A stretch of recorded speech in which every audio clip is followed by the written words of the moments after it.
Amém. Amém. Nani oyo aponiyo? Quem te escolheu?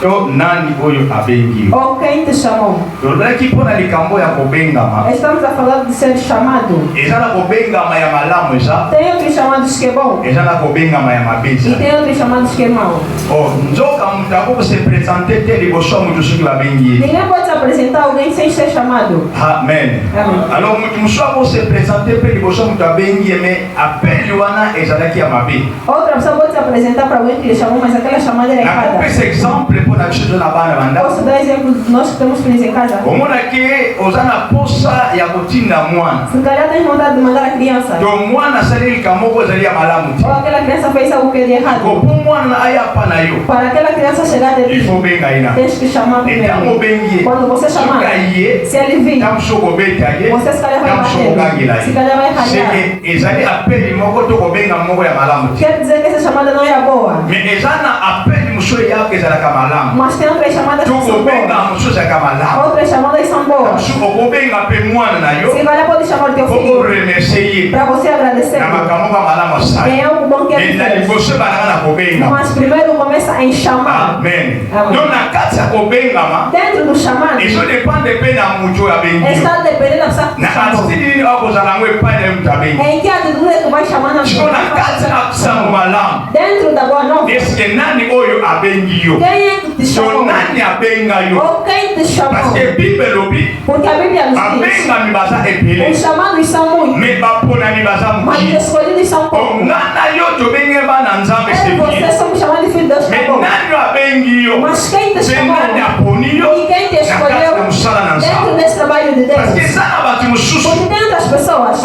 banda kosambela Ele começou a orar. soki otali akosala mpe 10 a 15 ans. Se você olhar, pode fazer 10 a 15 ayebaka anos. ntina na ye te oyo ye asambelela. Mas não conhece a importância porque ele ora. ete nano ayebi apele na ye Quer te. dizer que ainda não conhece o seu Nano chamado. ayebi te nano abenge na mosala na sala. Ainda não conhece quem chamou ele no trabalho que ele soki moto faz. ayebi mosala oyo asalaka te na moto abengi akosala ngo malamu te. Se a pessoa não conhece o chamado dele, não tem como fazer bem o trabalho. Amen. Amen. Est-ce que moto azokomprendre nga Será que malamu? você está entendendo? mais soki okomprendre mosala osalaka mpe moto abenga na mosala wana Mas se kosala ngo você malamu. entender o trabalho que você faz e a pessoa te chamou, você yango vai nzambe fazer. alingaka moto aza na connaissance ya likambo azosala. Por isso é que Deus gosta que a pessoa tenha conhecimento do que connaissance eza moko mpe appel. o conhecimento também como um chamado. Amen. Parce que quand on a connaissance, Por quando tens il y a conhecimento, likambo azosala e é o que et você tu está te fazendo. babengela na likambo Quer wana. dizer que é chamado naquela coisa. Onde escolheram para aquela coisa. Amen. Amém. Nani oyo abengi yo Quem te chamou? oza mwana nzambe malamu. És filho de Deus bom. Oza mosali ya nzambe É malamu. servo de Deus está bom. Mais role na yo Mas o teu papel na kati ya mosala wana dentro desse trabalho, eske osalaka yango? será que você faz? seke soki osalaka yango te Se você não faz, tamosondi apeli na yo te. talvez não conheça o teu chamado. Mais lelo nzambe Mas hoje Deus akosunga biso vai nos ajudar. akosunga bilimo santo oyeba apeli na E yo. com a ajuda do Espírito Santo vai saber o teu chamado. oyeba esika na yo. E ou vais conhecer o teu toza na lugar. l'église biso nyonso c'est bien. Estamos na igreja, todos nós Mais est-ce que estamos. l'église oyebi esika na yo na kati ya église? Mas será que na igreja você conhece o teu lugar dentro dessa nzambe atinda igreja? yo awa pamba te. Deus não te mandou cá em vão. okutama lelo na kati etonga mefa nazare. Você se encontra hoje na igreja de ozobeta Nazaré. tolo naza mwana mefa Vai nazare saber c'est porque bien. és filho de Mefa Nazaré, tá e bom? naza mwana pasteur Antonio c'est E bien. sou filho do pastor mais Antônio, tá lelo bom? na kati ya église Mas o teu papel dentro da igreja, será que você alors conhece? lelo na lisuna bilimo santo Hoje, com a ajuda do Espírito Santo, você vai conhecer o teu papel dentro desse trabalho de e Deus. soki oyebi Se você conhecer, okoselegise suti. não vai se negligenciar mais. Amém. amen. Amém. eza na bato ebele okola babiyebi te Tem muita gente como não se conhece na kati na église dentro da to aza igreja. mwana Se nzambe é filho de to Deus, bazopesa ekalika ke aza mosali ou está lhe dando um cargo que é lokola seu. nano abiyebi te Mas como ainda não mpe se role conhece ayebi yango e te não conhece o seu omonaki papel, mokolo ya activité église talvez no dia da atividade da igreja, soki esala makambo ne oyo eza o cara vai fazer suas coisas sem controlar. Vai vender, ake na barendez-vous vai nos seus tamosuku avandi encontros. na ndako Se calhar vai ficar em casa, aye église te não vai vir na igreja. soki bandeko baye kotalanga na ndako A razão vai ser que os irmãos viram me visitar em casa. nalobi te soki moto aye église te mpo na raison nake no ayebi apeli te non Eu não disse se alguém não vem na igreja por causa dessa razão. Não nazomeka precisa korapele saber. babiloko moko moto oyo ayebi te ndenge oyo asalaka Eu trato de mostrar algumas coisas que a pessoa faz ok quando não soki moto conhece. ayebi Mas se a pessoa se conhece, jour activité na église no dia da atividade da to lokola igreja, activité eza ya ou nzambe como Deus, a marquer présence e vai marcar a presença para Deus. Amen. Amém. Donc, se a pessoa conhece o seu papel, não vai faltar diante desse papel. Mas se essa pessoa não conhece o seu papel, vai faltar diante desse papel. Está achando normal. Oh, amen. Glória a Deus. Alors, tu as aqui verset pour la raison de la terre. Nós lemos versículo. Grâce na bande Vamos dar graça para alguns irmãos. Tu as aqui na mukanda ya Jonas chapitre 1 verset 3, verset 10 na 3. Lemos em Jonas 1, 2 até 3. Celui on continue virgule 6 à 9. Se você quer continuar, vírgula 6 a 9.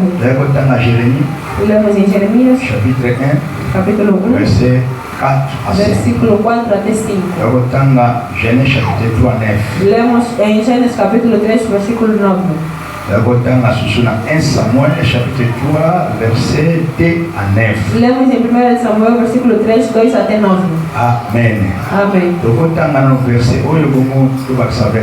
Podemos ler primeiro esse versículo para depois acrescentar o que? 1 Samuel chapitre 3. 1 Samuel capítulo 3, verset 9, versículo 2 verset 2 à 9. até 9. Se há leitores aqui nos ajudem.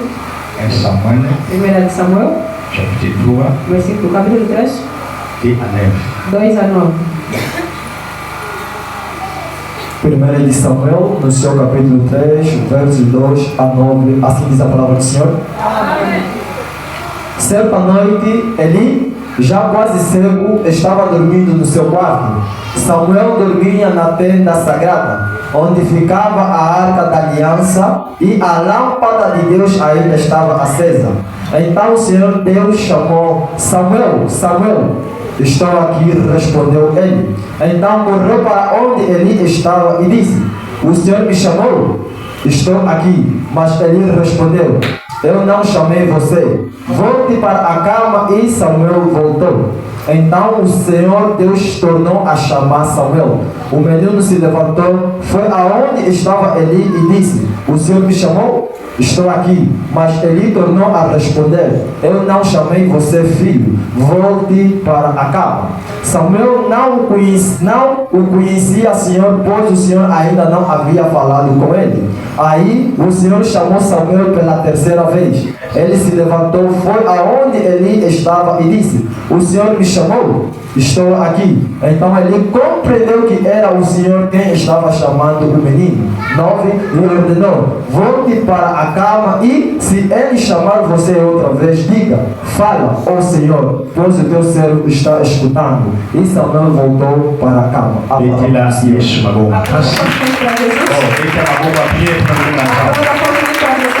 Amém.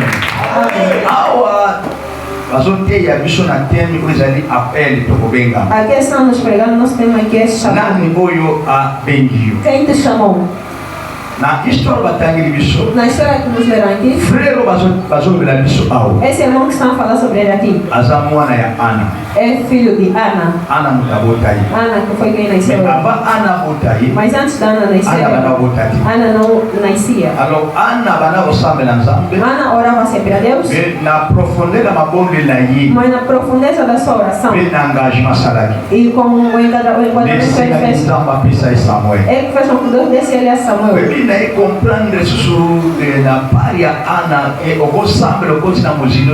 Vem entender que na parte da Ana pode orar e entrar na espiritualidade. Deus vai te ouvir. Mas para Deus manifestar rápido, tens que assinar um contrato, tens que fazer algo com ele. Se você assinar um contrato com ele, será que alguém me entendeu? Você pode orar na espiritualidade. A tua oração Deus ouvirá. Mas para Deus operar rápido, está a pedir algo de contrato. Ana orava para Deus, assinou o contrato com Deus. Se você me dá um filho, eu vou entregar-lhe a ti. A Bíblia diz que Deus ouviu o seu interesse naquela oração. E Deus deu a Ana o que era Samuel. A Bíblia diz que quando Samuel parou de amamentar, Ana negou problemas com Deus com o contrato que assinaram. partie où le parcours. Est-ce que tu esse percurso? Ils ont pas de belé pe bandiba ba contrat dans Zambie. Tem muita gente que aceitou o contrato com Deus, mas não chegaram a concretizar. Saiba que todo contrato, se você não fazer, no final das coisas vão seguir com aquele contrato. Amém. Muitos fizeram contrato com Deus, mas não concretizaram. Ana disse: eu tenho um problema. Pegou a Samuel e foi deixar na igreja. Houve esse tempo de chamado. Quem te chamou? No trabalho dele. Mesmo na família que você nasceu. Quem te chamou naquela família para você estar? Porque há muita gente que Por que Deus me permitiu nascer naquela família? Por que eu vim nesta família? Você não conhece a vontade de Deus. Deus te mandou nascer nesta família para você estar. Não conhece o pensamento de Deus. Mas no dia que você entendeu o pensamento de Deus para a importância de você nascer naquela família, você vai levantar para abrir o caminho na tua família. Será que você me entendeu bem? Não murmures. A Bíblia nos diz: Ana pegou a Samuel e foi deixar na igreja. Samuel nasceu profeta. Na barriga da mãe profeta. Deus lhe escolheu o profeta. Veio sentar na igreja de Deus profeta, mas não entendia o seu chamado. Amém. Não conhecia o seu chamado. A Bíblia nos diz: quando Samuel chegou no seu chamado, Deus veio de noite. Deus pode vir a qualquer hora para confirmar o teu chamado. Está dependendo da pessoa que vai estar perto de ti, para dizer a ti que esse é o teu chamado. Amém. Samuel vivia na igreja. A sua vida inteira era na igreja. A sua juventude na igreja. Mas não entendia o seu chamado. A Bíblia diz que Samuel acordou. Foi no seu mestre Elia. Disse: você que me chamou? Elia disse que não chamei você. Volta, vai dormir. Samuel voltou. A segunda vez Deus desceu. Chamou Samuel. Samuel foi até Elia. Não é sua culpa. Porque acredito que eles dois são na igreja.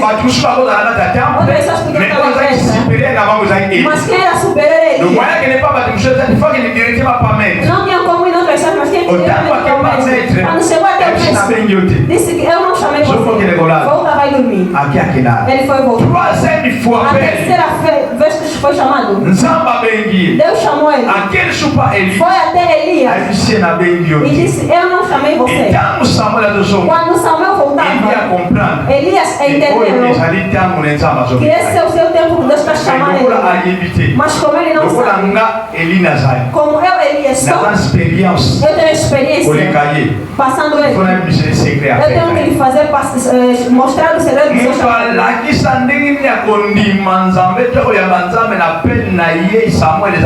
A pessoa que mostrou como aceitar o seu chamado para Samuel é Elias. Se Elias não existisse, por mais que Samuel era chamado de profeta, não iria entender o seu chamado. Amém. A mesma coisa para Jesus. Jesus, filho de Deus, veio para salvar em muitas condições. Mas se não tivesse alguém, mas se João Batista, Jesus não iria aparecer no ministério. Mas João Batista tem que existir, apresentado diante do povo. Será esse teu filho de Deus?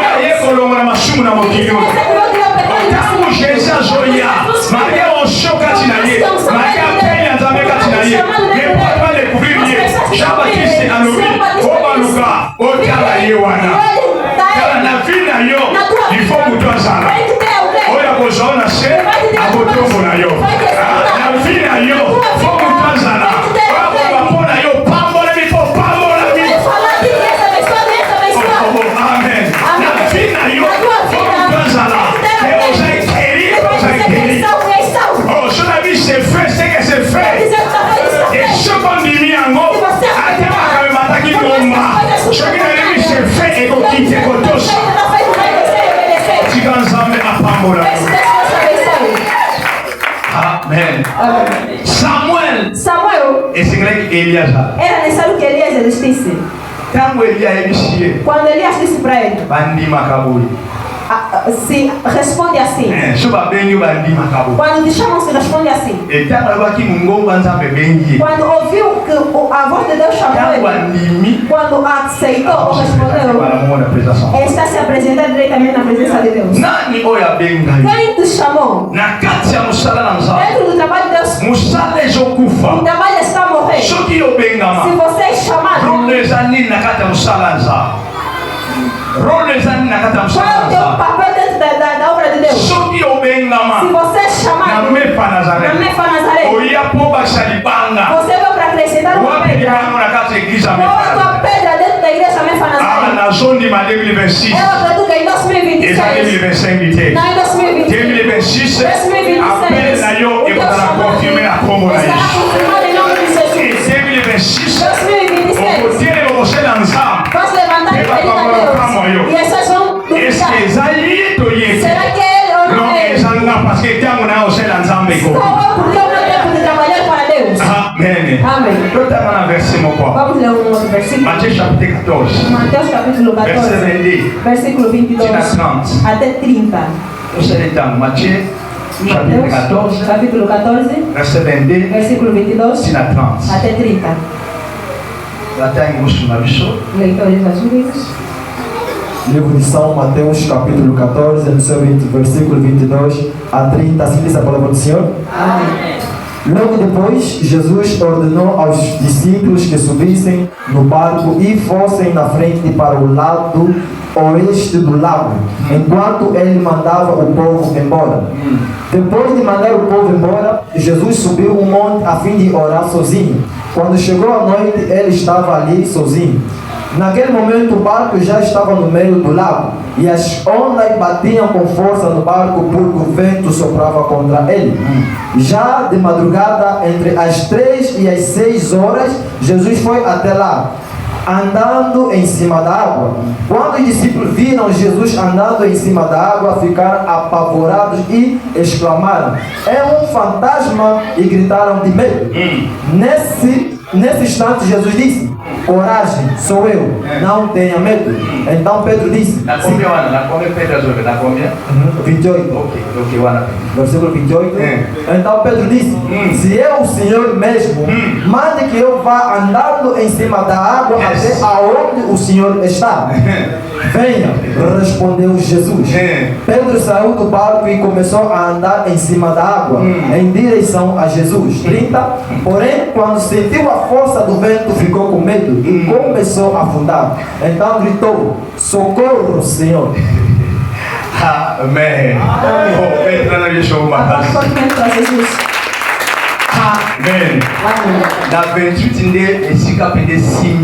Em 28 é onde me tocou. A Bíblia diz em 28. Quando Jesus andava em cima da água, porque dentro dessa história, Jesus estava com seus discípulos. Ele pregava boa nova. Era necessário que eles atravessassem o outro lado. Jesus chamou seus discípulos. Amém. Amém. Oh, amém. Porque Deus vai lá ao apelo. Porque estamos a falar de chamado. Não podem dar responsabilidade para alguém se não for chamado. Não podem mandar alguém se não for chamado. Jesus chamou que eles peguem o barco e vão para o outro lado. A Bíblia diz que os discípulos entraram no barco, começaram a ir. Os seus pensamentos. Porque Jesus dizia: "Vão, que eu vou me seguir." Os seus pensamentos.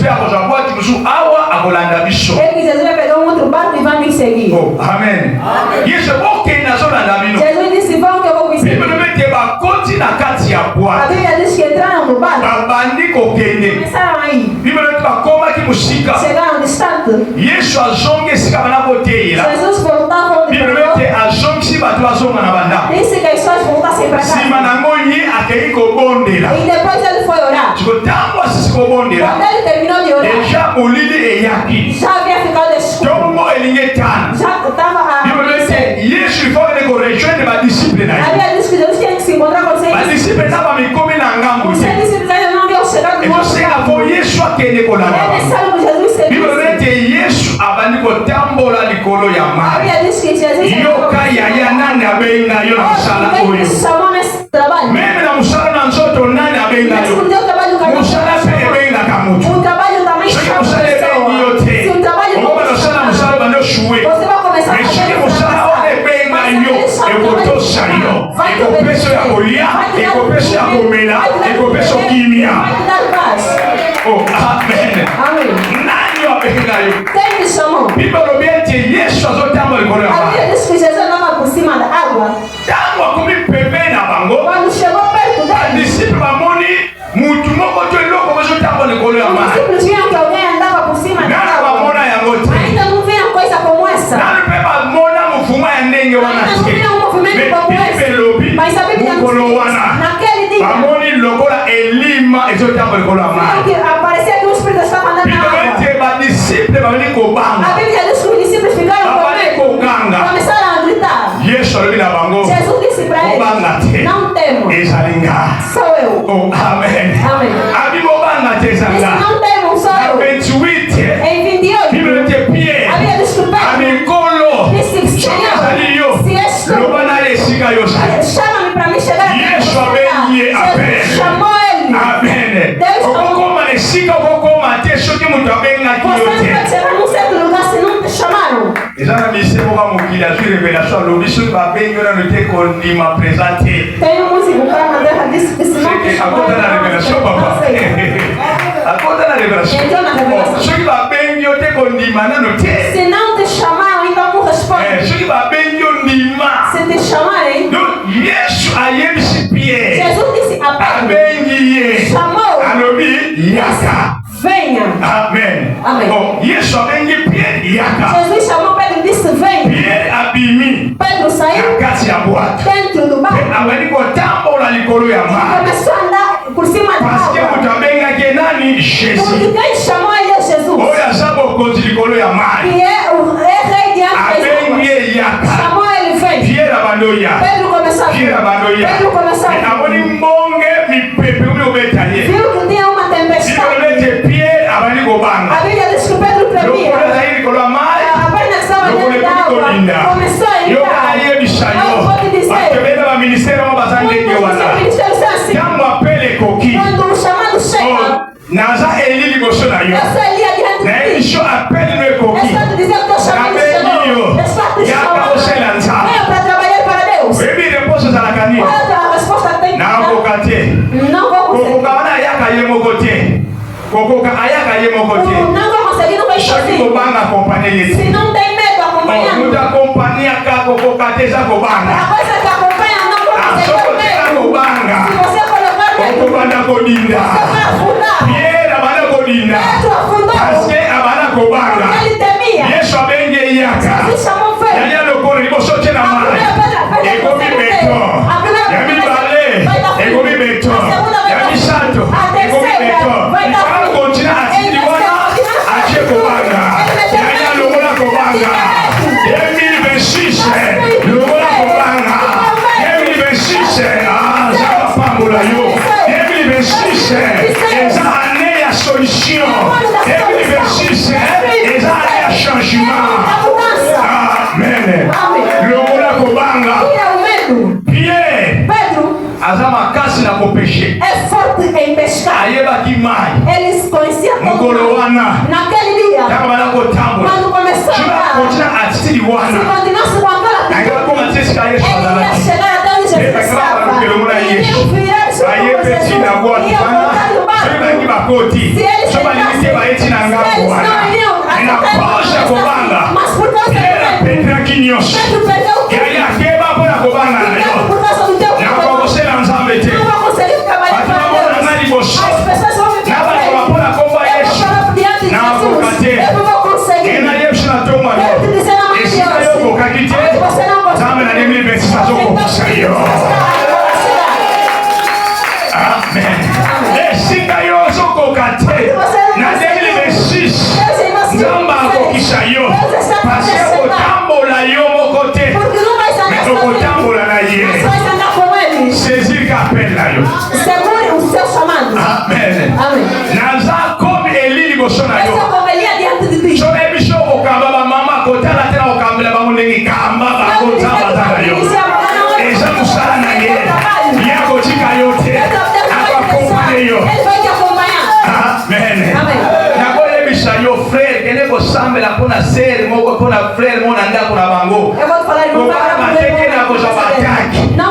okoza bataki te parce que onction na nga ekotambola na yo okende kosala mosala wana soki bakoluka yo te baluka nga lokola nga naza na nzambe obasimbaka ye te yo mpe okosimbamaka te au nom de Jésus.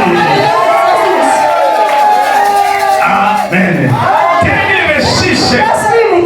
Eza année ya parade te. Eza année ya marche. 2026. Na koza la chômeur d'église en Zambé. Na koza la Zambé chômeur ya koza la soute. 2026 mutu nyonso akoza la travailler. O travailler mafuta kaye. Musala zosala okoza lifuti. 2026. Choisir âge oza nango. Yaya zala musali na kata musala na zala. Musala kofuta yo. Amen. Oh, amen. Nani wabengi yo? Yaya musala nzambe yango oyo. Na kata eglise ame pa Nazareth. Espace eza monene.